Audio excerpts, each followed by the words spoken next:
Bonjour, donc aujourd'hui on va s'attarder sur PHP-admin pour la création des users, alors des utilisateurs. Donc en fait quand je démarre PHP-admin, je vais sur PHP-admin.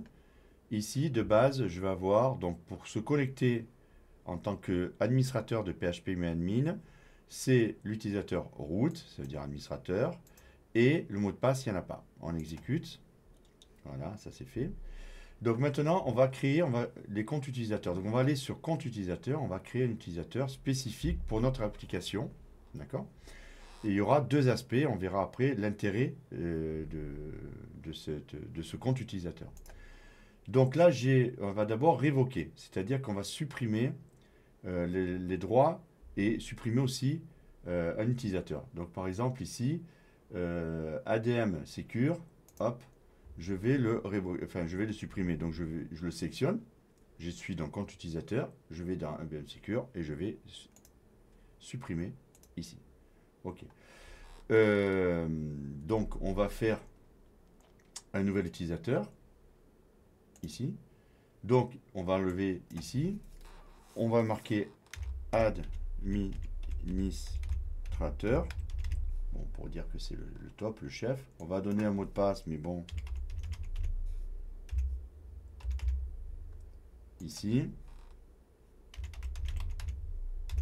Voilà. C'est tout ce qu'on fait. On a créé l'utilisateur, on crée l'utilisateur, on crée son mot de passe, c'est tout. Et qu'est-ce qu'on fait? On descend. On touche rien. On fait exécuter. Très important. Là, il mémorise, tant mieux, comme ça, pour le TP, c'est encore mieux. Une fois qu'on a fait ça, on reste sur cette page, d'accord? Et on va aller sélectionner une base de données qui nous intéresse. Parce que là, à gauche, vous voyez bien qu'on voit toutes les bases de données. Et nous, on veut que, d'une part, on y accède par l'application à cette base de données qu'on va sélectionner. Et aussi que, quand on se connectera via PHP-admin, on n'y ait accès qu'à cette base de données. Donc on fait une base de données. Là, il n'y a marqué aucune. Donc il a accès à rien du tout. D'accord? Qu'est-ce qu'on fait? On sélectionne sécurité. D'accord? Ça c'est fait. Je sélectionne la base de données qui m'intéresse. Ici, c'est sécurité. Je fais exécuter. Et là, ben, en fait, on fait le choix. C'est en mode graphique, hein, on peut le faire en mode console aussi. Qu'est-ce qu'on veut? Bon, nous, on va tout prendre. D'accord? Est-ce qu'on veut faire du select? Est-ce qu'on veut faire de l'insert, update et delete? On ne peut faire que ça. Dans mon application, c'est ce qu'on fait. Et bien sûr, on ne touche pas à la structure. Mais peut-être qu'on pourrait, pour travailler sur la base à l'extérieur de l'application, jouer sur la structure. Donc on fait tout cocher. Voilà, au moins comme ça on est tranquille. Et on fait pareil, exécuter. D'accord? Ça a été exécuté. Et là, regardez bien.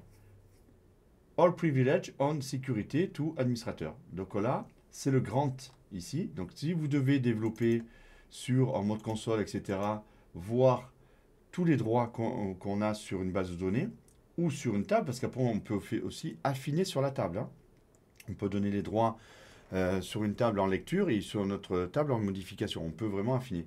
C'est le grant, l'instruction grant qui est marquée ici. Donc on a fait ça. Et donc ici, bon, moi pour sortir, je ne me casse pas trop la nénette, je pars sur là-dessus. Donc administrateur,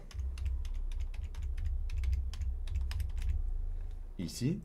Donc il me met automatiquement le mot de passe. Ça c'est parce que j'ai laissé, il ne faut pas forcément le faire, mais j'ai laissé la mémorisation. Et on fait exécuter. Et là, on voit qu'on n'a accès qu'à la base sécurité. C'est tout. Pas les autres bases. Donc après, je peux détailler, etc. Donc oui, je peux faire un select base donnée dans base donnée. Donc ici, création de base donnée, on ne peut pas. Mais on a ici sur les tables agent, voilà, je peux sélectionner agent. Je ne peux pas modifier forcément la base donnée, mais on peut faire sur l'agent. Donc ça, il faut jouer un peu les droits parce que tout à l'heure, apparemment, on pouvait le faire. Mais donc, il n'a pas aimé. Mais c'est pas grave. Nous, ce que je veux vous montrer aujourd'hui, c'est que on fait un accès que sur cette base-là. Et par exemple, si on veut la structure, si on fait la recherche d'un agent, etc. Et on voit au niveau de l'agent. D'accord? Ici, un agent. Ici, on a listé, c'est ce que je voulais te dire tout à l'heure, les différents agents. Ici, avec la photo, le mot de passe, le mot de passe scripté pour certains, etc., etc. Donc on peut lister automatiquement, etc. Voilà. Et si on revient sur, du coup, sais pas pourquoi il m'a mis une erreur, mais c'est pas grave. Le root, on exécute. On revoit toutes les... Ah oui, parce que je suis en MariaDB, donc je reviens à MySQL, excusez-moi. MySQL, et ici, on va faire root. J'ai pas regardé ce que je faisais. Je vais aller trop vite. Et ici, on revoit toutes les bases de données qui sont... Voilà. Donc, cette capsule permet de voir d'une part qu'on peut accéder, créer un utilisateur qui va accéder directement à une base de données spécifique. Et nous, dans notre application, on pourra mettre cet utilisateur-là avec ce mot de passe-là et ça fonctionnera aussi. Merci beaucoup. À une prochaine capsule. Au revoir.